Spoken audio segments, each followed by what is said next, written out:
આગમ તેજી નવરે બાખીઓ ગણધર તે હૈડે રાખીઓ તેનો રસ જેણે ચાખીઓ તે હું શિવ સુખ સાખીઓ તે હું શિવ સુખ સાખીઓ. તીર્થંકર પરમાત્માની પાસે કોઈ પણ દીક્ષા લે પછી એ નૂતન દીક્ષિત મુનિવરને સ્થવિરોને સોંપવામાં આવે અને સ્થવિરોની નિશ્રામાં તે નૂતન મુનિ રહે અને સાધુ જીવનના પાઠ ભણે. એ પાઠ અનુભવના પણ હોય, એ પાઠ પુસ્તકના પણ હોય, એ પાઠ જીવનના હોય, એ પાઠ ધર્મના હોય. સ્થવિરની નિશ્રામાં રહીને ભણે અને તૈયાર થાય અને આત્મ સાધનાના માર્ગે તે આગળ વધે. તો સ્થવિર કોને કહેવાય? એ કાળમાં સ્થવિર શબ્દ પ્રચલિત હતો. સ્થવિર એટલે વડીલ, સ્થવિર એટલે અનુભવી, સ્થવિર એટલે મેચ્યોર, ગંભીર, કે જે દુનિયાદારી જોઈને જાણીને બેઠા છે કે કેમ, ક્યારે, કયા સંજોગોમાં કેવો વ્યવહાર થાય. એ જ શબ્દો આજે જુદા અર્થમાં, આ જ અર્થ અને આ જ સંદર્ભમાં ગીતાર્થ શબ્દ વપરાય છે. કયો શબ્દ વપરાય છે? ગીતાર્થ. આ સાધુઓને માટે વપરાય છે કે આ ગીતાર્થ ગુરુ ભગવંત છે. ગીતાર્થ ગુરુ ભગવંતનો અર્થ શું થાય? ગીતાર્થ કોને કહેવાય? ગીતાર્થ કોને કહેવાય? એની વ્યાખ્યા કરતા એમ કહ્યું કે જે ગુરુ ભગવંતને ઠાણાંગ સૂત્ર અને સંવાયંગ સૂત્રનો અભ્યાસ હોય એમને જગન્યતિ ગીતાર્થ કહેવાય. કમસે કમ એ ગુરુ ભગવંતને આ બે આગમ ગ્રંથોનો અભ્યાસ હોય, એટલે કે આટલી શાસ્ત્રીય જાણકારી તેમની પાસે હોય. અને આટલી જાણકારી હોય એટલે ઘણું બધું તેઓ જાણતા હોય, સમજતા હોય, અને એ ગીતાર્થ ગુરુ ભગવંત કહેવાય.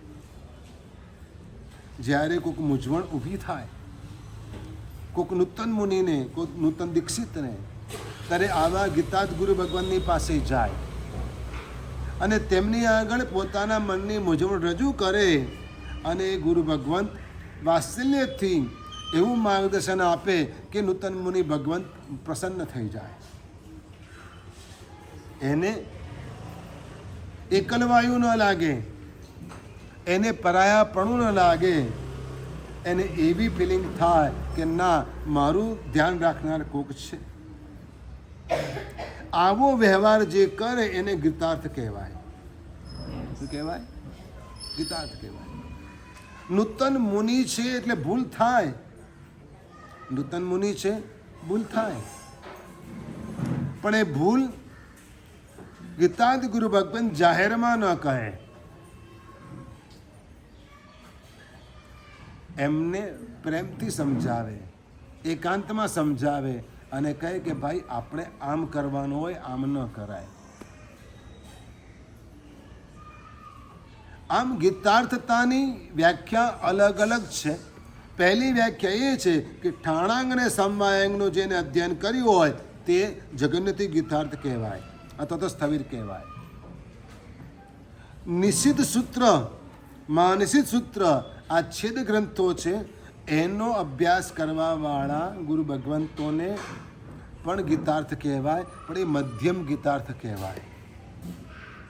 એટલે આ બે આગમ ગ્રંથોની સાથે છેદ સૂત્રોનો પણ અભ્યાસ કર્યો હોય એ ગુરુ ભગવંતોને મધ્યમ ગીતાર્થ કહેવાય. અને સર્વ આગમ ગ્રંથોનો અભ્યાસ કર્યો હોય એમને ઉત્કૃષ્ટ ગીતાર્થ કહેવાય. તેઓ ઉત્સર્ગ અને અપવાદ માર્ગના જાણકાર હોય, પણ અપવાદ માર્ગને ઉત્સર્ગમાં ફેરવી ન નાખે. અપવાદ માર્ગને ઉત્સર્ગમાં ફેરવી ન નાખે. ક્યારે કઈ રીતે એનું સમાધાન આપવું એ ગુરુ ભગવંતો જાણતા હોય, પણ એ વાયરલ ન કરે. મતલબ કે પબ્લિકની અંદર ઓપન એ વાત ન કરે.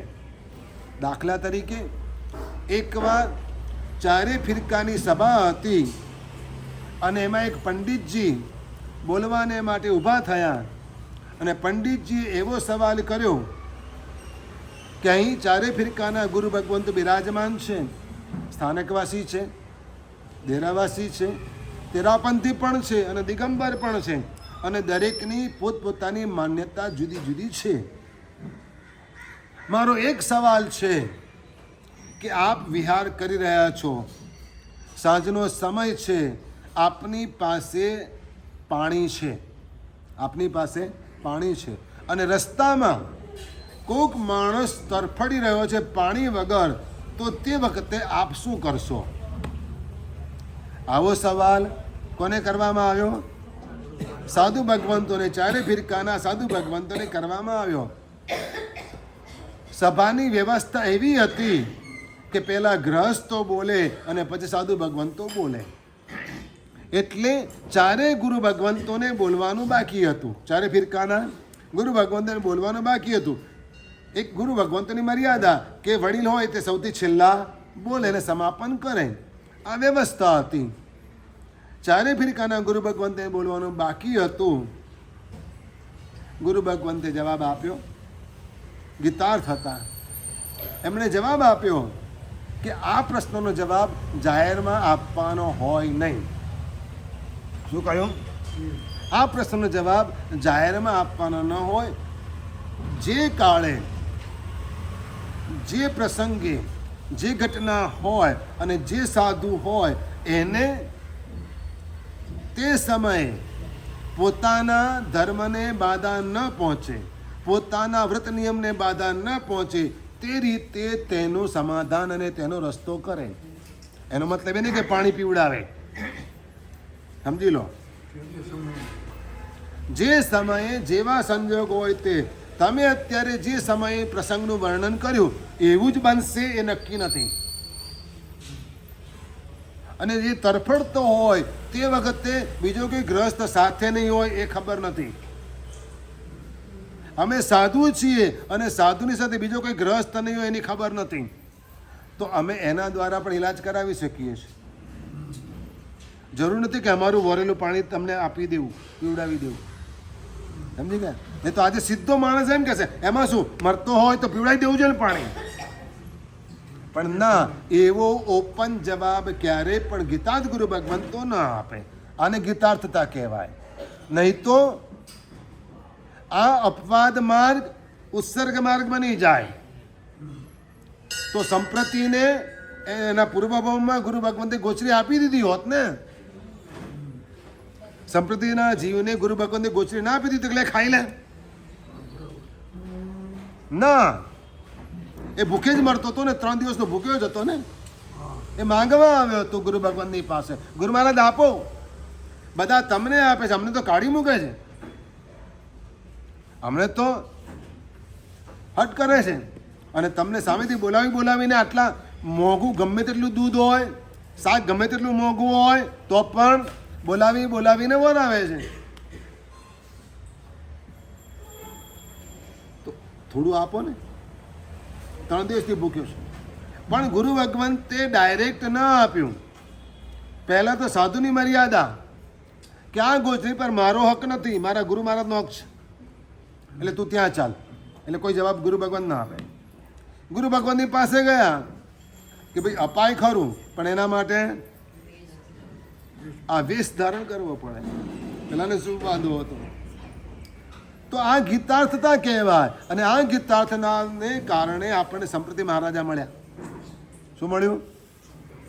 તો આમ આ ઠાણાંગ સૂત્ર અને સમવાંગ સૂત્ર આવા ગૂઢ જ્ઞાનવાળા છે, આવા તત્વજ્ઞાનવાળા છે, આવા રહસ્યવાળા છે. સત્યના 10 પ્રકાર. સત્યના 10 પ્રકાર. જનપથ સત્ય, જનપદ સત્ય. જનપદ એટલે જિલ્લો, જનપદ એટલે જિલ્લો. જનપદ સત્ય એટલે કે જે જિલ્લામાં, જે જનપદમાં જે ભાષા બોલાતી હોય એ ત્યાંનું સત્ય. એ જ ભાષા બીજે જાઓ તો બદલાઈ જાય.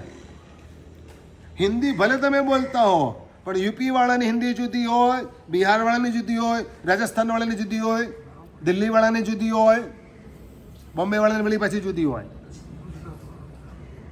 સમજી ગયા ને? કાશ્મીર વાળાની પાછી જુદી હોય. કોમ વાઇઝ પણ હિન્દી જુદી જુદી હોય. સમજો તમે? એટલે જે પ્રદેશમાં જે ભાષા બોલાતી હોય એ પ્રદેશની એ ભાષા તે પ્રદેશ પૂરતી સત્ય, એને જનપદ સત્ય કહેવાય.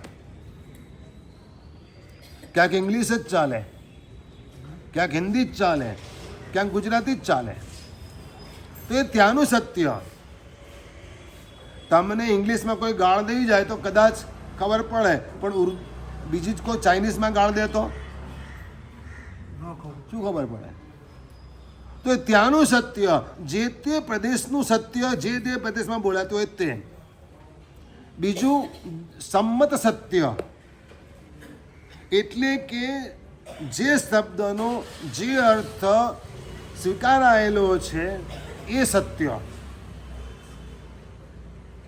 દાખલા તરીકે તમારા પરિવારની અંદર તમે તમારા મમ્મીને બેન કહીને બોલાવો છો, તો તમારા પરિવારે સ્વીકારેલું છે કે મમ્મીને બેન કહેવા, તો એ સંમત સત્ય થયું. ત્યાં આગળ બેન એટલે સગી બેન, હા, જે એના સાસરે છે એનો અર્થ થાય. જ્યારે બોલાય ને ત્યારે ખબર પડે કે આ કઈ બેન માટે વાત કરે છે, મમ્મી માટે વાત કરે છે કે સગી બેનને માટે વાત કરે છે. તો આ સંમત સત્ય થયું. શું થયું? કોઈક ભાભી કહીને બોલાવે મમ્મીને, એવું પણ કહેતા હોય. દરેકના અર્થ જુદા જુદા. હવે કોઈક મોમ કહીને બોલાવે. હવે મને તો મીણબત્તી જ દેખાય. શું દેખાય? મોમ કે તો મને મીણબત્તી જ દેખાય. પણ મમ્મી કહેતો વળી પાછી ઇજિપ્તની મમ્મી દેખાય. શું થાય? ઇજિપ્તની મમ્મી દેખાય. કંઈ પણ શક્ય છે, પણ સંમત સત્ય એટલે સંમત સત્ય કે જે જગ્યાએ જે શબ્દોનો અર્થ સ્વીકારવામાં આવેલા હોય એ સંમતિવાળા છે, સર્વસંમત છે, એટલે સંમત સત્ય કહેવાય. શું કહેવાય? સંમત સત્ય. પછી સ્થાપના સત્ય. આને ક કઈ રીતે કહેવાય, આને ખ જ કેમ કહેવાય? તમે આવો સવાલ કરો ક્યારેક, સાહેબ આને જ ગ કેમ કહેવાય? ભાઈ સ્થાપના કરી છે કે આને ગ કહેવાય, વાત પતી ગઈ. આને સ્થાપના કરવામાં આવી છે કે આ આકૃતિ હોય તો એને ખ કહેવાય, આ આકૃતિ હોય તો એને ગ કહેવાય. ચાહે તમે એબીસીડી લો કે કંઈ પણ લો, પણ એની સ્થાપના કરવા. આવો જ એ કેમ, આને એ જ કેમ કહેવાય, આને સી કેમ ન કહેવાય? એટલે ભાઈ ના કહેવાય, આને એ જ કહેવાય કે સ્થાપના સત્ય. એવી રીતે નામ સત્ય. ભીખ માગતો હોય, શું કરતો હોય? પણ એના બાપાનું નામ લક્ષ્મીચંદ પાડ્યું હોય, તો લક્ષ્મીચંદ કહેવાય કે ના કહેવાય? કેમ? નામ સત્ય છે. શું છે? નામથી સત્ય છે કે એનું નામ લક્ષ્મીચંદ છે, તો લક્ષ્મીચંદ કહેવું જ પડે. એ લક્ષ્મીચંદ અહીંયા એમ જ કહેવું પડે. બીજું કશું કહીએ તો એ આવે પણ નહીં. તો આ નામ સત્ય થયું. રૂપ સત્ય એટલે કોઈક બહુરૂપિયાએ શંકરજીનું રૂપ લીધું હોય અથવા હનુમાનજીનું રૂપ લીધું હોય અને અહીંથી પસાર થાય તો નાના છોકરાઓ પાછળ પાછળ જાય, હે હનુમાનજી જાય, હે શંકરજી જાય. એ હનુમાનજી છે, એ શંકરજી છે, પણ રૂપથી એ કોણ છે? હનુમાનજી છે. રૂપથી એ શંકરજી છે. એટલે એ રીતે એને હનુમાનજી કે શંકરજી કહેવામાં આવે તો એ રૂપ સત્ય થયું કહેવાય. શું કહેવાય? એને રૂપ સત્ય થયું કહેવાય. એવી રીતે પ્રતીત સત્ય. પ્રતીત એટલે કે અપેક્ષા. આ નાનો છે, આ મોટો છે. તમે નાના કે મોટા? નાના કે મોટા બોલો? મોટા. તમારા મોટા ભાઈ કરતા મોટા? તમારા મોટા ભાઈ કરતા મોટા? એટલે અપેક્ષા થઈ. શું થયું? આને પ્રતીત સત્ય કહેવાય. જ્યારે નાનો ભાઈ આવે ત્યારે તમે એના મોટા ભાઈ, જ્યારે મોટા ભાઈ આવે ત્યારે તમે એના નાના ભાઈ. તો આ પ્રતીત સત્ય થયું. અને એવી રીતે વ્યવહાર સત્ય. આ રસ્તો ક્યાં જાય છે? એટલે રસ્તો જાય છે, ગામ આવ્યું એટલે ગામ આવે છે કે તું પહોંચે છે?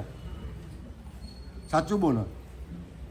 હા, તો આને વ્યવહાર સત્ય કહેવાય કે વ્યવહારમાં આ રીતે બોલવામાં આવે છે. આને વ્યવહાર સત્ય કહેવામાં આવે. એવી રીતે ભાવ સત્ય. એવી રીતે ભાવ સત્ય. પોપટની અંદર 5 રંગ હોય છતાંય કહેવાય શું? પોપટ લીલો. કેવો કહેવાય?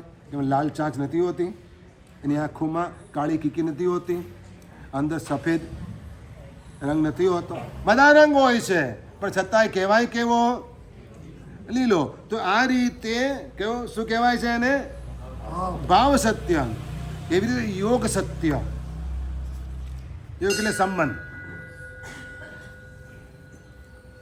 બંગલાની બહાર નેમપ્લેટ લખેલી હોય ને નેમપ્લેટની તમારા નામની આગળ ડૉક્ટર લખેલું હોય. શું લખેલું હોય? ડૉક્ટર. સમજી ગયા? પછી એવી રીતે એડવોકેટ, MLA, આ બધું લખેલું હોય તો આ છે યોગ સત્ય. આ શબ્દના સંબંધથી માણસની ઓળખાણ થાય છે કે આ માણસ જજ છે, આ માણસ પ્રોફેસર છે, આ માણસ ડૉક્ટર છે. તો આ શું કહેવાય? કયું સત્ય કહેવાય? યોગ સત્ય. અને એના પછીની છેલ્લી વાત છે ઉપમા સત્ય. ઉપમા સત્ય. ઉપમા એટલે કે કોકની સાથે સરખાવીને એની ઓળખાણ કરવામાં આવે. ચરણ કમળ. શું કહેવાય? ચરણ કમળ. તો એના પગ કેવા છે? તો કે કમળ જેવા છે. નયન કમળ. એની આંખો કેવી છે? કમળ જેવી છે, કમળની પાંદડી જેવી છે. મુખ કમળ. એનું મુખ કેવું છે? કમળ જેવું છે. હસ્ત કમળ. તો એના હાથ કેવા છે? કમળના ડોડા જેવા છે. આ તમે વિચાર કરો. આને શું કહેવાય છે? ઉપમા સત્ય કહેવાય. શું કહેવાય? ઉપમા સત્ય. આ રીતે 10 પ્રકારના સત્ય છે. સાધુ ધર્મના પણ 10 પ્રકાર. યતિ ધર્મ, 10 યતિ ધર્મ, એના પણ 10 પ્રકાર. ખંતિ મદ્દવજ્જવ મુક્તિતવ સંજમે બોધવ્ય સચ્ચમ સોમા કિંચનમ ચ બમ ચ જય ધમ્મો. સાધુ ધર્મનો વ્યવહાર સામાચારી 10 પ્રકારની. સાધુ ધર્મનો વ્યવહાર સામાચારી પણ 10 પ્રકારની. આમ જુદી જુદી વાતો ઠાણાંક સૂત્રમાં 10 સુધીની સંખ્યામાં કરવામાં આવી છે. અને હવે આપણે આગળ વધીએ છીએ 11ની સંખ્યા જે સમવાયંગ સૂત્રમાં ચાલુ થાય છે. 11થી માંડી અને અનેક સંખ્યાઓ સુધીની વાતો સમવાયંગ સૂત્રમાં કરવામાં આવી છે. 4 અતિશય મૂળથી 19 દેવના કી કર્મ કપ્યાથી 11 34 એમ અતિશયા સમવાયાંગે પ્રસિદ્ધ. બોલો છો આવું કંઈ સ્તવનમાં? પ્રથમ જીનેશ્વર મીએ જાસ સુગંધી રે. તો શબ્દ પરમાત્માના સ્તવનની અંદર આ વાત કરવામાં આવી. ત્યાં આગળ આગમ ગ્રંથનું નામ લેવામાં આવ્યું, આ સમવાયંગ સૂત્રનું નામ લેવામાં આવ્યું. સ્તુતિઓ એટલે કે થોયના જોડા, ચૈતવંદન અને સ્તવન અને સજ્જાય. સંસ્કૃત વાંચતા નથી આવડતું, નથી ભણ્યા, કોઈ વાંધો નહીં. પ્રાકૃત વાંચતા નથી આવડતું, નથી ભણ્યા, કોઈ વાંધો નહીં. ગુજરાતી તો આવડે છે ને. તો આ સ્તવનો, આ સ્તુતિઓ, આ સજ્જાય, ચૈતવંદન વગેરે જો મોડે કરવામાં આવે તો પણ એમાંથી ઘણું બધું શાસ્ત્રીય જ્ઞાન આપણને મળી જાય. ઘણું બધું શાસ્ત્રીય જ્ઞાન આપણને મળી જાય. ચોમાસીના દેવવંદન કરો છો? ચોમાસી 14 દેવવંદન કરો છો? કેટલી ચોમાસી આવે? 3 ચોમાસી 14 આવે. દેવવંદન કેટલી ચોમાસી 14 કરો? 3 ખોટું નહીં બોલવાનું. અષાઢ ચોમાસી એ કરે. ફાગણ ચોમાસી કોને યાદ હોય? સારું છે, કરો છો, બહુ સારી વસ્તુ છે. પણ મતલબ 3 ચોમાસી 14 દેવવંદન કરવામાં આવે. અને મોટે ભાગે કોના રચેલા કરો છો તમે? પદ્મ વિજય મહારાજના. લક્ષ્મીશ્વરી મહારાજના કરો? નહીં, બહુ ઓછા. બરાબર છે, ક્યારેક જ થાય, પણ મોટે ભાગે પદ્મ વિજય મહારાજના થાય. એમણે રચેલા ચેતવંદનની અંદર 24 ભગવાનના ચેતવંદનની અંદર બધા ભગવાનનો બાયોડેટા આપેલો છે. બધા જ ભગવાનનો બાયોડેટા આપેલો છે. હાઈટ કેટલી હતી એ પણ લખ્યું છે એમાં. બોલો.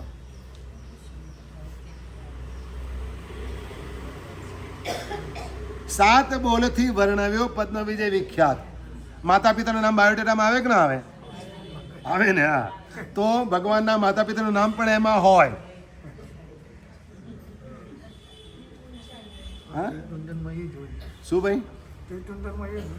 હા, તો મતલબ કે આ જો અભ્યાસ કરવામાં આવે, ચૈતવંદન વગેરે બોલવામાં આવે, ગોખવામાં આવે ને થોડોક અર્થ વિચારવામાં આવે ને, તો આપણને આવી ઘણી બધી બાબતો જાણવા મળે. એવી રીતે થોયના જોડામાંથી ત્રીજી થોય બરાબર વાંચવામાં આવે તો એની અંદર પણ ઘણી બધી જ્ઞાનની બાબતો તમને જાણવા મળે. 11 અંગ ઉપાંગ 12 અંધસપયન ના જાણીએ. એટલે આગમ ગ્રંથો શું છે, જેને વાણી શું છે એ પણ જાણવા મળે. બીજી થોયમાંથી 24 ભગવાનને બાયોડેટા મળે. બીજી થોયમાંથી 24 ભગવાનનો બાયોડેટા મળે. કેમ કે દોય રાતા જેનો રતિ ભલા, દોય ધોળા જેનો ગુણીલા, દોય નીલા, દોય સામળ કયા. તો મતલબ આમાં ભગવાનના સ્કિન કલર મળી ગયા કે ના મળી ગયા? ક્યાં વાન કેવો છે દીકરીનો? તો કે ગોરી છે. એવું નથી લખતા બાયોડેટામાં? હા, ગૌરવર્ણ, ગૌવર્ણ. અમે સારો શબ્દ વાપરીએ, અમે ગૌવર્ણ ના કહીએ, અમે ગોલ્ડન સ્કિન કહીએ. કેવી કહીએ? કેવી કહીએ? Golden skin. ભગવાનને માટે શબ્દ વપરાય છે. કયો વર્ણ શબ્દ વપરાય છે? હા, ગોલ્ડન સ્કિન. ગૌવર્ણ નહીં કહેવાય. એવો શબ્દ ચીપ કોણ વાપરે? ભગવાનનો વર્ણ કેવો? કે ગૌવર્ણ હતા. એમ શબ્દ નહીં, પણ ગોલ્ડન કલર. તો કેવો હતો? સરખો જ તો.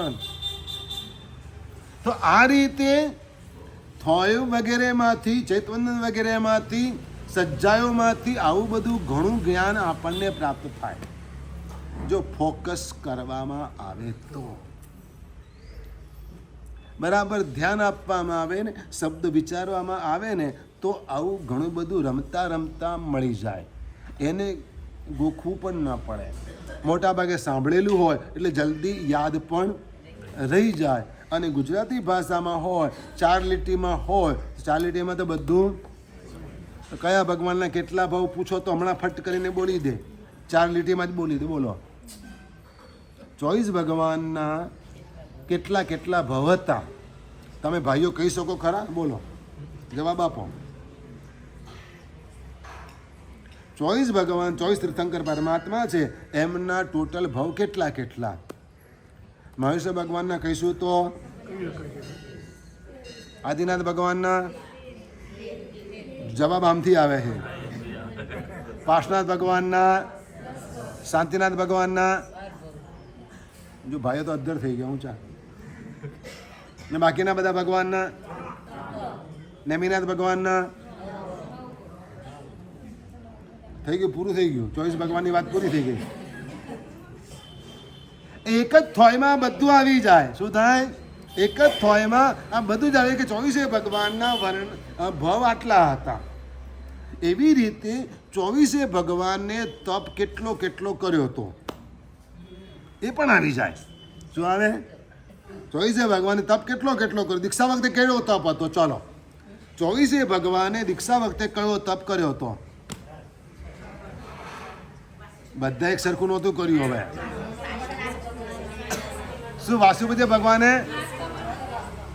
માસક સમણ, આ બધે કોકે એક ઉપવાસ, કોકે છઠ, હા એકાશનું પણ, મતલબ આ બધી બાબતો. હવે આપણા ભગવાન વિશે આટલી પણ આપણને જો ખબર ના હોય તો આપણા ભગવાન છે ને આપણે એના ભગત છે ને. અલ્યા ઘરમાં છોકરી લાવી હોય કે છોકરી પરણાવી હોય તો કેટલો હિસ્ટ્રી કાઢો છો? હા, તો આ પણ જિંદગી પર જેને પૂજવાના એનો કોઈ હિસ્ટ્રી તમને ખબર ના હોય કેમ ચાલે? બધી ખબર હોવી જોઈએ કે મારા ભગવાન આ છે, એમને લાઈફમાં આટલું આટલું કર્યું છે, એમનો વર્ણ આવો, એમના એક શક્ષિણી આ, એમના સાધુ કેટલા, એમના ગણધર કેટલા. બોલો કેટલી ખબર તમને? વાસુપતિ સ્વામી ભગવાન માટે કેટલી ખબર? એમના 5 કલ્યાણકો તમે બોલી શકો ખરા કે આ 5 કલ્યાણક વાસુપતિ સ્વામી ભગવાનના આટલા આટલા આ વર્ષમાં અતિથિ આવે? આ બોર્ડ લખેલું છે, એ નથી વાંચતા. આજે પાર્શનાથ ભગવાનનું નિર્વાણ કલ્યાણક છે. શું છે? આજે પાર્શનાથ ભગવાનનું નિર્વાણ કલ્યાણક છે. કમઠે ધર્ણેન્દ્રે ચ સૂચિતમ કર્મ કુર્વતિ પ્રભુસ્તુલ્ય મનોવૃત્તિ પાર્શ્વનાથ શ્રીએસ્તુ. તો આ ભગવાનના કલ્યાણકોની વાતો, એ કલ્યાણક વખતે એમને કયો તપ હતો, નિર્વાણ વખતે કયો તપ હતો, આ ઘણી બધી વાતો આપણને સ્તુતિ, થોય, ચૈતવંદન, સજ્જાય વગેરેમાંથી જાણવા મળે. આઠમનું સ્તવન આજે બોલો એટલે આઠમના દિવસે કેટલા કેટલા ભગવાનના કયા કયા કલ્યાણક હતા બધું એમાં આવી જાય, બધું જ આવી જાય. તમારે પંચાંગ ખોલીને જોવું ના પડે, સહજ રીતે એમાંથી મળી જાય. તો એમ આ આગમ ગ્રંથમાંથી, સમવાયાંગ સૂત્રમાંથી પણ ઘણું બધું આપણને મળી શકે તેમ છે. સમવાય એટલે સંગ્રહ, સમવાય એટલે સંગ્રહ, કે જેમાં આવી ઘણી બધી બાબતોનો સંગ્રહ કરવામાં આવેલો છે.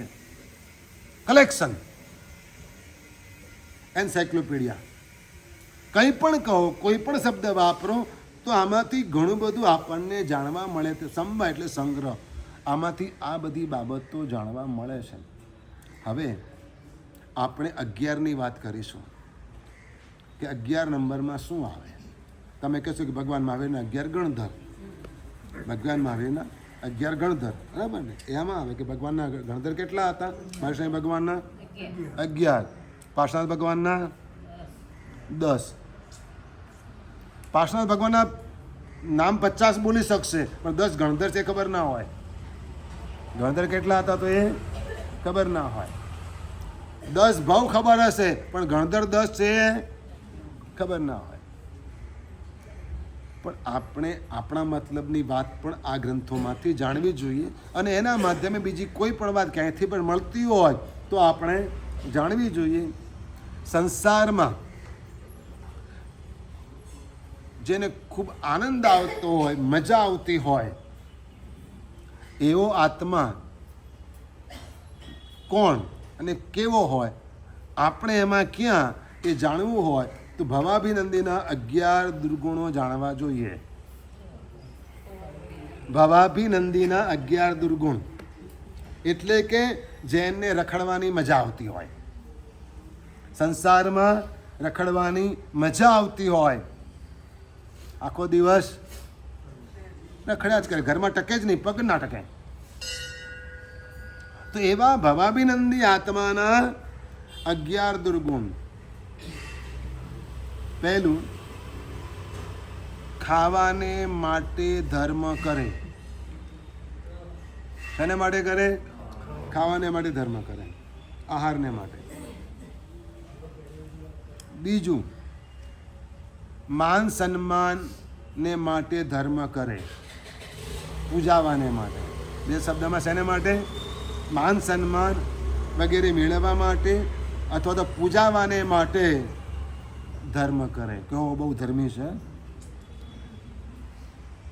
હવે આ વસ્તુ કોઈ લેબલ મારેલા ન હોય અને આપણે કોઈનામાં શોધવાના નથી. આપણે આપણામાં જ જોવાનું છે કે આપણામાં કોઈ ટેગ લાગતી નથી ને આમાંની. શું જોવાનું છે?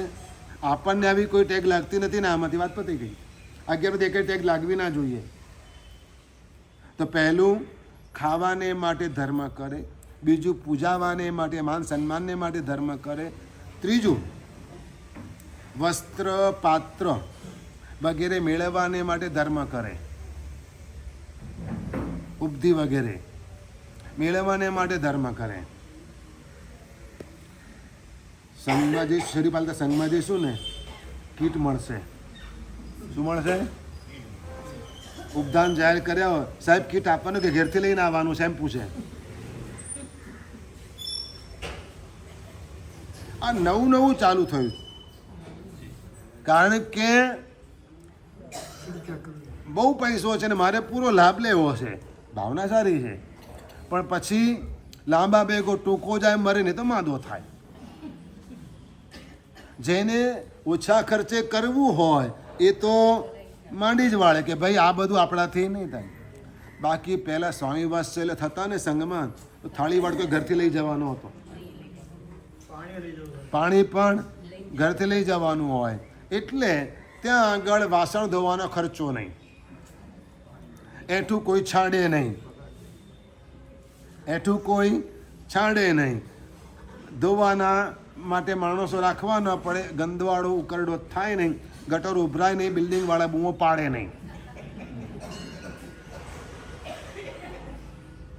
સમજો તમે? ઘણી બધી જગ્યાએ આવા કારણથી પ્રોગ્રામો જ બંધ થઈ ગયા. છાસવારે જમણવાર થતા હોય પછી ગટરો ઉભરાય એટલે બિલ્ડિંગોવાળા, સોસાયટીવાળા બૂમો પાડે, ભયંકર બદબૂ મારે, વિરાધ ના થાય, ઘણું બધું થાય. પણ પહેલાં આ પરંપરા હતી. શું હતું? કે ઉપકરણો ઘરેથી જ લઈને આવવાના. હવે તકલીફ એ થઈ ગઈ કે દરેક વખતે કીટ મળે. ચોમાસું કરવા જાય તોય કીટ મળે, ઉપદાન કરવા જાય તોય કીટ મળે, સંઘમાં જાય તોય કીટ મળે, તપશ્ચર્યા કરે તોય આવી જ બધી ભેટ આપે. કટાસનું આપે, ચરડો આપે, મુપત્તિ આપે, આ બધી પ્રભાવના થાય. એટલો બધો ભરાવો થઈ ગયો કે પછી ઘરમાંથી બધી વસ્તુ હવે કાઢવી કઈ રીતે? સાહેબ આટલા બહુ કટાસના, થોડા અહીંયા મૂકી દઉં, શું થાય? તો આવી રીતે બધી વસ્તુનો નિકાલ કરવો પડે. તેના બદલે પોતાની જાતે જ પોતાનું જ વાપરે. વાત પતી ગઈ. મુપત્તિની પ્રભાવના દર વર્ષે થાય. શું થાય? મુપત્તિની પ્રભાવના દર વર્ષે, વર્ષમાં 4 વખત થાય. એટલે જૂની મુપત્તિ ધોયા વગર ઉપાશ્રયમાં મૂકી જાય. સાહેબ બીજાને કામ લાગે ને, પછી અમને કહે નહીં, આ તો ખાનગીમાં મૂકી જાય. અમારી સામે મૂકે તો અમે રોકી દઈએ કે ભાઈ નહીં. પણ હવે આમાં અમારું તો કાંઈ ચાલે નહીં ને. હોશિયાર એવા હોય ને કે અમે અંદર બહાર થેલી મૂકીને જતા રહી. શું કરે? બહાર થેલી મૂકીને જતા રહે. પછી માણસ કે આ તો કોઈક ભૂલી ગયું લાગે છે, પણ 4 દિવસ સુધી કોઈ લેવા ના આવે તો પછી ખોલીને જોવું પડે કે શું છે. અરે આ તો આ બધું છે, નાખા બાજુ. તો મતલબ આવી દશા ન થવી જોઈએ. ઉપધિ માટે ધર્મ કરે. ચોથી વસ્તુ રિદ્ધિ ગારવ, કે જેનાથી મારી રિદ્ધિ સિદ્ધિ વધશે, મારી પ્રસિદ્ધિ વધશે. હા, તો આવી ભાવનાથી ધર્મ કરે તો એ પણ ન ચાલે. પાંચમું ક્ષુદ્ર. આ ભવાભિનંદીના 11 દુર્ગુણોની વાત ચાલે છે. પાંચમું ક્ષુદ્ર એટલે કે પોતે ધર્મ કરતો હોય પણ બીજાની પોલ ખોલે, વીક પોઈન્ટ ઓપન કરે. સાહેબ જવા દો ને, કેવો છે? ગઈકાલે એક ડૉક્ટર મળવા માટે આવ્યા. પહેલાં એમણે ઘણા બધા સાધુ સાધુ ભગવંતોની સેવા કરેલી. અજૈન હતા. શું હતા? અજૈન હતા. ઘણા બધા સાધુ સાધુ ભગવંતની સેવા કરેલી. અને પછી મેં એક બીજા ડૉક્ટરનું નામ દીધું કે જેઓ સેવા કરે છે કે સાહેબ એનું કંઈ કહેવા જેવું નથી, હું કંઈ બોલીશ નહીં, પણ એનું કંઈ કહેવા જેવું નથી. હવે આટલામાં તમે શું સમજ્યા? મેં કોઈ ઇન્ટરેસ્ટ લીધો નહીં એટલે વાત ત્યાં સ્ટોપ થઈ ગઈ. નહીં તો કથા ચાલે કે ના ચાલે? તો આ ક્ષુદ્રતા કહેવાય. શું કહેવાય? આ ક્ષુદ્રતા કહેવાય. બીજાના નાનકડા દોષને પણ મોટા કરીને બતાવે અને પોતાનો નાના ગુણો એને મોટો કરીને બતાવે, એને ક્ષુદ્રતા કહેવાય. છઠ્ઠું લોભી હોય. શું હોય? લોભી હોય. ધન ધાન્ય વસ્ત્ર પાત્ર કીર્તિ વગેરે મેળવવામાં જ લીન હોય. ક્યાંથી મળે છે? શું ક્યાંથી મળે છે? દોડતા જ હોય. ઘણા સાચા પણ હોય છે, જરૂરિયાત પણ હોય છે, પણ કેટલાક ટેવાઈ ગયા પણ હોય છે. હું અમદાવાદમાં નવો છું એટલે આ મારા સાહેબને અહીંની કશી ખબર ના હોય એટલે એમની પાસે જાઓ. શું કરો? એમની પાસે જાઓ અને એમની પાસે કંઈક વાત કરો તો આપણું કામ થઈ જાય, જે મળ્યું તે. પણ અમને પણ અનુભવ હોય એટલે એક શ્રાવક આવ્યો. હું બીજા સંઘમાં હતો ત્યારે પણ એ ભાઈ આવ્યો હતો મારી પાસે. સાહેબ સાધર્મિક છું અને શરીરે સ્વસ્થ હતા અને ઉંમર કંઈ એવી હતી નહીં, કપડાં પણ ઠીકઠાક વ્યવસ્થિત હતા, ફેસ ફિગર વાળ બધું જ બરાબર ઓકે હતું, કઈ રીતે પ્રોબ્લેમ નહોતો. પણ સાહેબ આમ છે તેમ છે બધી જુદી જુદી વાતો એમણે કરી. મેં કીધું ભાઈ હું નવો છું, અહીંયા કોઈને ઓળખતો નથી, મોટી મોટી સંસ્થાઓ છે, મોટા મોટા સંઘો છે, ત્યાં આગળ જાઓ અને વાત કરો. કીધું હું તો અહીંયા કોઈને કહી શકું નહીં, હું અજાણું છું, 4 દિવસ માટે આવ્યો છું, કોને કહું? બરાબર. ભાઈ તે વખતે તો ઊભા થઈને જતા રહ્યા. વળી પાછા અહીં આવ્યા. મને કે સાહેબ ઓળખાણ પડી? હવે બોલ, મારે એની ઓળખાણ રાખવાની. ઓળખાણ પડી? મેં કીધું હા ભાઈ બોલો કહો. કે સાહેબ ઘરે દૂધ લાવવાના પણ પૈસા નથી કે. શું કે? મને કે એવું લાગતું નહોતું,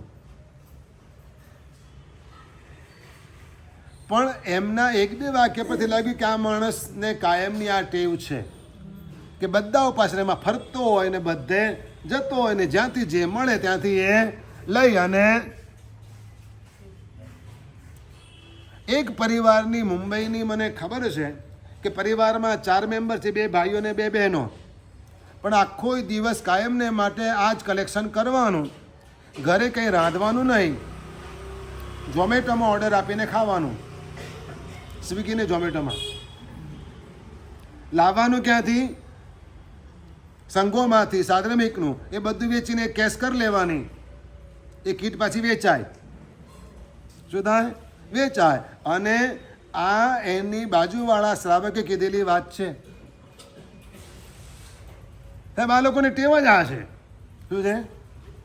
હા, બધા એવા નથી હોતા, કોક જ હોય છે ઘઉંમાં કાંકરા જેવા, પણ એને કારણે બીજા બધા ક્યારેક દંડી જાય. શું થાય? દંડી જાય. અને કોક ધર્મ કરવાવાળાને શું થાય? અધર્મ સ્પર્શી જાય, અથવા તો એ ધર્મ કરતો અટકી જાય, તો એમાં અંતરાય કોણ બને? અંતરાયભૂત કોણ બને? એ તો આવી લોભી વૃત્તિ હોય ને એને કેવા કહેવાય? ભાવાભિનંદી કહેવાય. આવી લોભી વૃત્તિવાળા હોય, દીન હોય.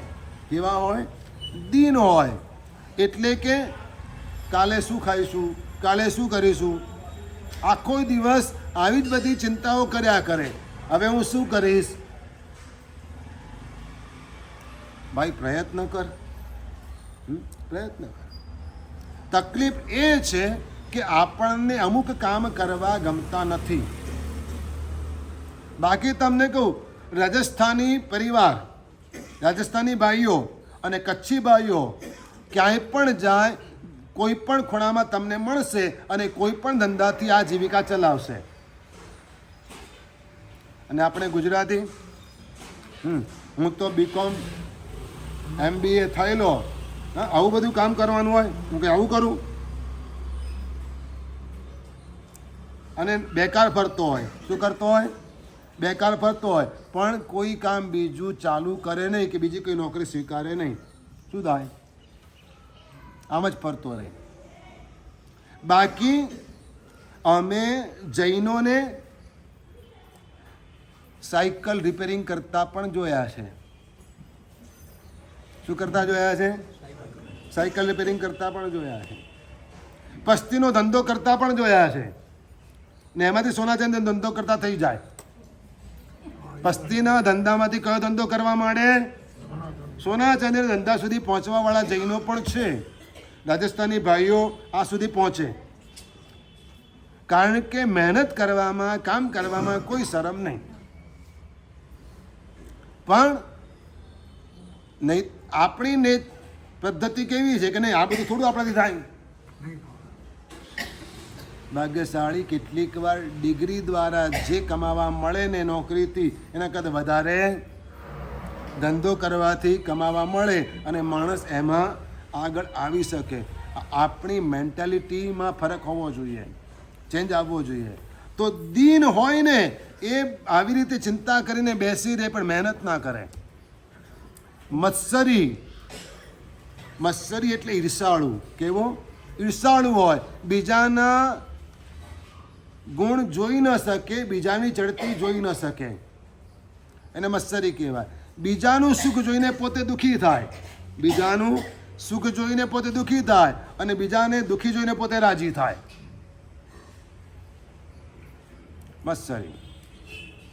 9મું, સતત ભયભીત હોય. કેવો હોય? સતત ભયભીત હોય, ડર્યા જ કરે, ડરતો ફરે.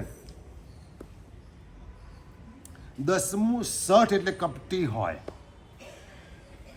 બોલવામાં જુદું, વિચારવામાં જુદું અને કરવામાં જુદું.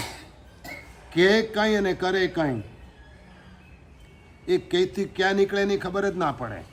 તો આને સઠ કહેવાય. અને 11મું, અજ્ઞાની. ધર્મ અધર્મના સ્વરૂપની કંઈ ગતાગમ જ ન હોય. આવા લક્ષણવાળા જીવોને ભવાભિનંદી કહેવામાં આવે છે. કેવા કહેવામાં આવે છે? ભવાભિનંદી એટલે કે સંસારમાં રખડવા વાળા, એમાં આનંદ માણવા વાળા, એમાં એમને મજા આવતી હોય. આમને ખરેખરા ધર્મથી કોઈ લેવા દેવા ન હોય.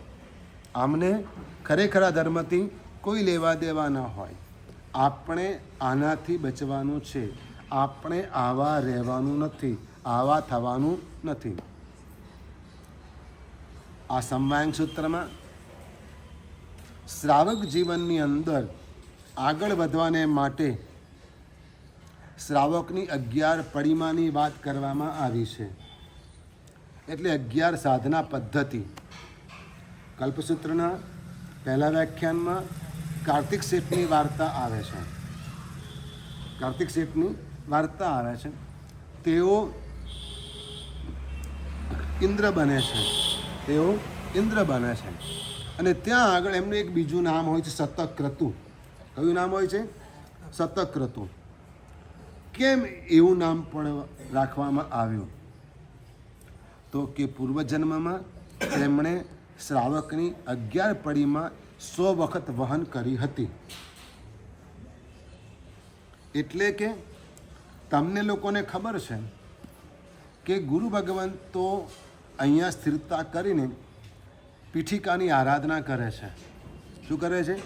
પીઠિકાની આરાધના કરે છે. 1 કરે, 2 કરે, 3 કરે, 5 કરે. આચાર્ય ભગવંતો આરાધના કરે, એ તમને ખબર છે ને? બરાબર. હવે કેટલાક ગુરુ ભગવંતો દર વર્ષે પણ કરે. શું કરે? બાકી એક વખત કરે તો પણ ચાલે. પણ દર વર્ષે કરે, દર વર્ષે આરાધના કરે, પીઠિકાની આરાધના કરે. એટલે જેટલી વાર વધારે કરે એટલી વાર એમનું બળ, એમનો પ્રભાવ વગેરે વધતો જાય, એવું માનીને આરાધના બધી થતી હોય. હવે એ જે પીઠિકાની વાત છે ને એક સાધના પદ્ધતિ થઈ કહેવાય. શું કહેવાય? એક પીઠિકા એવી છે કે જેમાં એમણે બહેનોનું મોં જોવાનું ના હોય. બરાબર છે? આ વ્યવસ્થા છે, એક સાધના પદ્ધતિ છે. એવી રીતે શ્રાવક જીવનની 11 પડીમાં છે. હું શ્રાવકની કોઈ મૂર્તિની વાત નથી કરતો, પડીમાં એટલે પણ શ્રાવક જીવનની 11 પડીમાં એટલે કે 11 પ્રકારની સાધના, 11 પદ્ધતિ કે શ્રાવકે 12 વ્રત લીધેલા હોય, શ્રાવકે 12 વ્રત લીધેલા હોય એ રીતે જીવતું હોય 12 વ્રતોના પાલન સાથે, પણ પછી એને એમાં પ્રગતિ કરવી હોય, હજુ દીક્ષા લેવી નથી, દીક્ષા લેવા એવું છે નહીં, દીક્ષાના ભાવ હોય, શ્રાવકને દીક્ષાના ભાવ હોય, સસને પ્યારા સંયમ કબહી મિલે. શું એના મનમાં કયા ભાવ હોય કે સંયમ ક્યારે મળે એવા ભાવ હોય, પણ હજુ લઈ શકાય તેમ નથી. તો શ્રાવક જીવનમાં એ પ્રગતિ કઈ રીતે કરે, આધ્યાત્મિક વિકાસ કઈ રીતે કરે? તો 11 પડીમાઓ કરવા દ્વારા, એને વહન કરવા દ્વારા એને. તો એ 11 પડીમાઓનું વર્ણન અહીંયા આગળ કરવામાં આવ્યું છે. ક્યારેક પ્રસંગે વાતો પણ આપણે કરીશું, પણ અત્યારે તમારે આટલું સમજવું, જાણવું બહુ જરૂરી છે. કારણ કે હું તમને આ વાત કરું પણ તમને 12 વ્રતના નામ પણ નથી આવડતા. 12 વ્રતના 11 પછી 12ની સંખ્યા આવે છે, તો 12 વ્રતના નામ પણ તમને આવડતા ન હોય તો 11 પડીમાંની વાત કરવાનું તો કોઈ એક પૌષધ પણ ન થતો હોય. વર્ષમાં કેટલા પૌષધ કરો? વર્ષમાં પૌષધ કેટલા કરો? અડધો કે એક? આમ બોલો, અડધો કે એક? અડધો જ. કેમ? આગળ જગ્યા મળે એટલે. એમ પણ 2 કલાક માટે ઘરે કોણ જાય? એટલે શું કરવાનું? સવારે એમાં 3 કલાક તો 12 સૂત્રમાં, બપોરે 3-3.5 કલાક પ્રતિક્રમણમાં, એમાં જગ્યા રોકો તો કોઈ હાજરી આપવી જ પડે ને. તો પૌષધ કર્યો, આખો પૌષધ કોને કહેવાય? Day and night. હા, રાત્રિ પૌષધ સાથેનો અહોરાત્રિ કરવામાં આવે ને એને પૌષધ કહેવાય. તો 12 વ્રતોના નામની ખબર નથી, 12 વ્રતોમાંથી 2-5 વ્રત પણ લેવાની તૈયારી નથી. બધા વ્રતો ન લેવાય તો 2-5 વ્રતો લેવાય કે ન લેવાય? પણ એની પણ તૈયારી નથી, સમજવાની પણ તૈયારી નથી, સ્વીકારવાની પણ તૈયારી નથી. સાહેબ એ બધું આપણને ના ફાવે. આપણે તો સેવા પૂજા કરીએ, બહુ તો વંદન કરવા આવીએ, વળી ક્યારેક વ્યાખ્યાન સાંભળીએ, બસ ઘણું થઈ ગયું. વર્ષે થોડા ઘણા પૈસા વાપરીએ, પતી ગયું. પણ આનાથી આગળ કેટલા વધવું છે? હવે આનાથી આગળ વધવું હોય તો આ બધી બાબતોને સમજવી પડે. તો શ્રાવકના 12 વ્રત, અરિયંત પરમાત્માની 12 પરસદા, સમસરણમાં 12 પરસદા, રાશિ કેટલી? 12. ચક્રવર્તી કેટલા થાય? 12. ઉપાંગ કેટલા? 11 અંગ અને 12 ઉપાંગ. દેવલોક કેટલા? 12. અને એવી રીતે સાધુની પ્રતિમા પણ 12, સાધુની પડીમાં પણ 12. જેમ તમારી 11 પડીમાં એમ અમારી 12 પડીમાં. 13 કાઠિયા, 13 કાઠિયા, જેને કાઢવા બહુ કઠિન પડે તે કાઠિયા, જેને જીવનમાંથી કાઢવા બહુ કઠિન પડે ને તેને કાઠિયા કહેવાય. આળસ, સૌથી પહેલું આળસ. કરું છું, ઉઠું છું, હા હમણાં ઉઠું છું, કલાક પડ્યો રે, 4 એલાર્મ મૂકે, 4 બંધ કરે, પણ ઉઠે નહીં. અને જ્યારે ટાઈમ થાય ને ત્યારે ભાગમ ભાગ અને આખું ઘર માથે લે. એટલે પહેલો કાઠિયો આળસ, બીજું મોહ, વાપરે પણ નહીં ને કોઈને આપે પણ નહીં. શું? વાપરે પણ નહીં અને કોઈને આપે પણ નહીં. મોહ. અવર્ણવાદ. કેટલી મજા આવે નિંદા કરવામાં, મજા કેટલી આવે.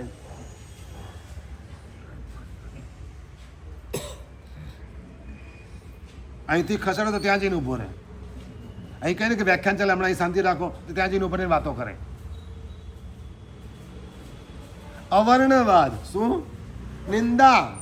આ બધી વસ્તુ જીવનમાંથી કાઢવીને બહુ મુશ્કેલ. કરવી નથી ગમતી, નથી કરતા. સાચું બોલ, નથી કરતા.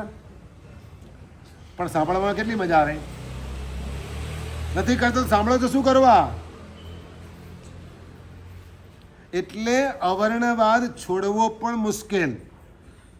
અહંકાર. અહંકાર છોડવો બહુ અઘરો. બધી જગ્યાએ હું, ઘરમાં પણ હું, બજારમાં પણ હું, સોસાયટીમાં પણ હું, બધી જગ્યાએ હું નડે છે.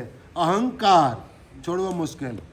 એવી રીતે ક્રોધ, એવી રીતે ક્રોધને પણ છોડવો મુશ્કેલ. શાંતપણને ભાઈ એમ કહે ને તો વધારે ભડકે. શું થાય? તો વધારે ભડકે. શાંત રહેવાનું કહે ને તો વધારે ભડકે. પ્રમાદ એ પણ મુશ્કેલ. થોડી જાગૃતિ કેળવવીને બહુ કઠિન. નવરા પડ્યા નથી ને હા, એ પણ પ્રમાદ છે. ભાઈ મોબાઈલ હાથમાં લીધો, સમજી ગયા ને તમે? નવરા પડ્યા નથી મોબાઈલ હાથમાં લીધો, એ પ્રમાદ છે. શું છે? કામનું કાંઈ નથી એમાં. એક પણ મેસેજ કામનો નથી, છતાં પણ ટાઈમ. કોઈ લેવા દેવા કરી, એમાં તમને ઇનામ મળે છે, કંઈક ડિસ્કાઉન્ટ મળે છે, કશું જ નહીં, છતાં પણ આ પ્રમાદ છે. શું છે? આ પ્રમાદને છોડવો પણ મુશ્કેલ. કંજુસાઈ, કૃપણતા, પછી મોટા ભય, મોટા ભય, શોક, અજ્ઞાન, અસ્થિરતા, કુતૂહલ, કોઈ લેવા દેવા ન હોય, કોઈ મતલબ ન હોય. આપણને ખબર છે કે આજે આપણે ત્યાં કોઈ પ્રસંગ નથી ને કોઈ વરઘોડો નથી, ખબર છે, પણ પેલા રોડ ઉપર બેન્ડ વાગે તો શું થાય? મેઇન રોડ પર બેન્ડ વાગે તો શું થાય? વ્યાખ્યાન સાંભળતા સાંભળતા બધા જ ક્યાં જુઓ? ક્યાં જુઓ? ત્યાં જ જુઓ ને. આ કુતૂહલ છે. શું છે? બાજુવાળાને ત્યાંથી જરા મોટેથી અવાજ આવવા લાગે તો શું થાય?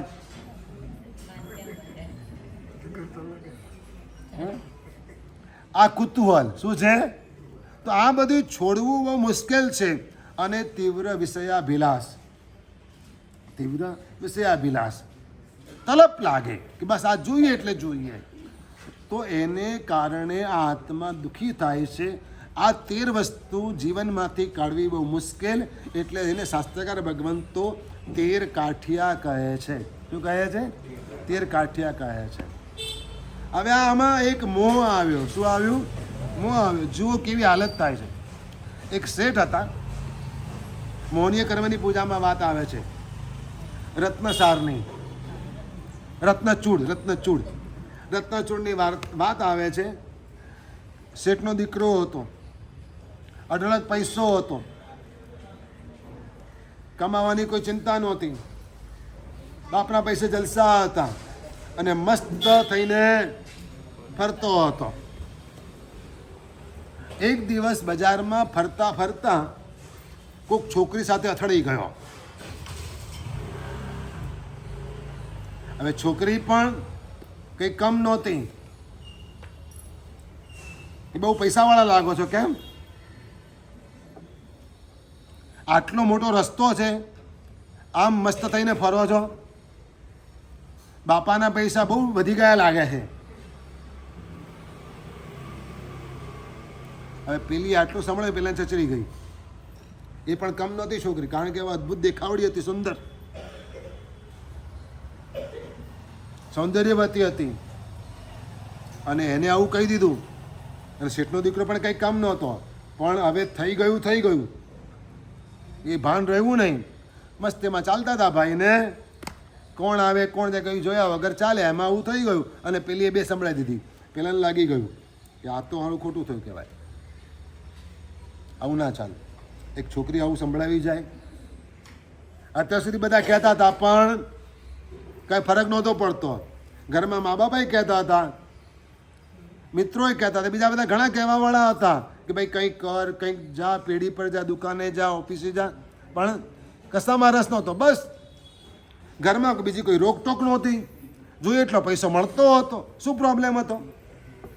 પણ એક વખત આવું બની ગયું, જરા મગજ ઉપર અસર થઈ ગઈ, લાગી ગયું. ઘરે આવ્યો, કીધું બાપાને કે મારે તો વેપાર કરવો છે.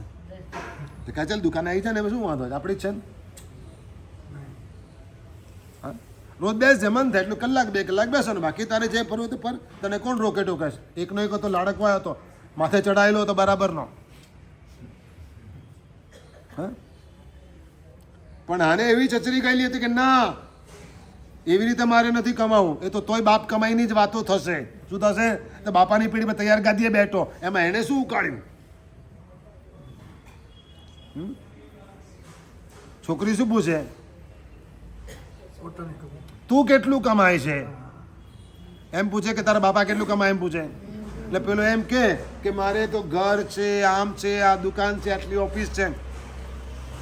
પેલી શું કે મારે તારી સાથે લગ્ન કરવાના છે. શું? એટલે તું શું કમાય છે એમ બોલ.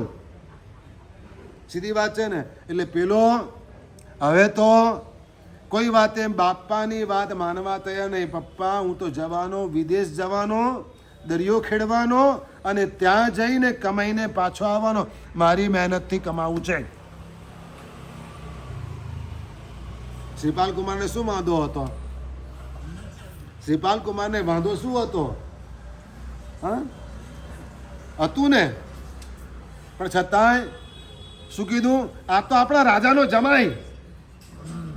શું કીધું? આ તો આપણા ઓળખાણ કઈ? હા, સસરાના નામે ઓળખાય નહીં ચાલે. એટલે શ્રીપાલ કુમાર કાંઈ નીકળી પડ્યા? વિદેશ કમાવા માટે. પોતાના જોરે, પોતાના બળે, પોતાના પુણ્ય ઉપર, પોતાના બળબોતા ઉપર. આ ભાઈને પણ ચચરી ગઈ. એટલે ભાઈ રત્નચૂડ છે ને, બહાણો તૈયાર કર્યા, બધી તપાસ કરી, સામાન જે માલ હતો વેચવા માટે બધો લીધો, અને તૈયારી કરી. શુભ મુહૂર્તે પ્રસ્થાન કરવાનો વખત આવ્યો ત્યારે ઘરમાંથી પિતાજીએ શિખામણ આપી કે બેટા બધે જજે. શું કરજે? બધે જજે. પણ આ અનિતિપુરમાં ના જતો. ત્યાં આગળ આખા ગામના લોકો, રાજા, મંત્રી બધા ઠગ છે, તને લૂંટી લેશે. ત્યાંથી કમાઈને કોઈ પાછો આવ્યો નથી અમેરિકાથી.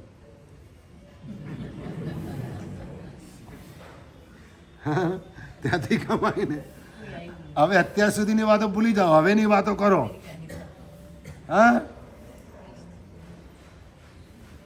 ચાઇનાથી કમાઈને આવેલા ક્યારેક ચાઇનાની જેલમાં પણ બેસી ગયા છે જૈનો પણ. એક તો ભાષાની કતાકમ પડે નહીં તો પેલો છોડે જ નહીં, કાઢે જ નહીં બહાર. બહુ મુશ્કેલ થઈ જાય.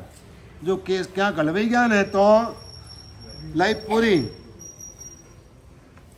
હવે બાપાએ શીખવણ આપી કે તું આ જગ્યાએ જતો નહીં. દરિયામાં પ્રસ્થાન કર્યું, આગળ વધ્યા, વેપાર કરતા ગયા, આગળ વધતા વધતા વધતા વધતા હવે ત્યાં જ અથડાઈ પડ્યા. ક્યાં અથડાઈ પડ્યા?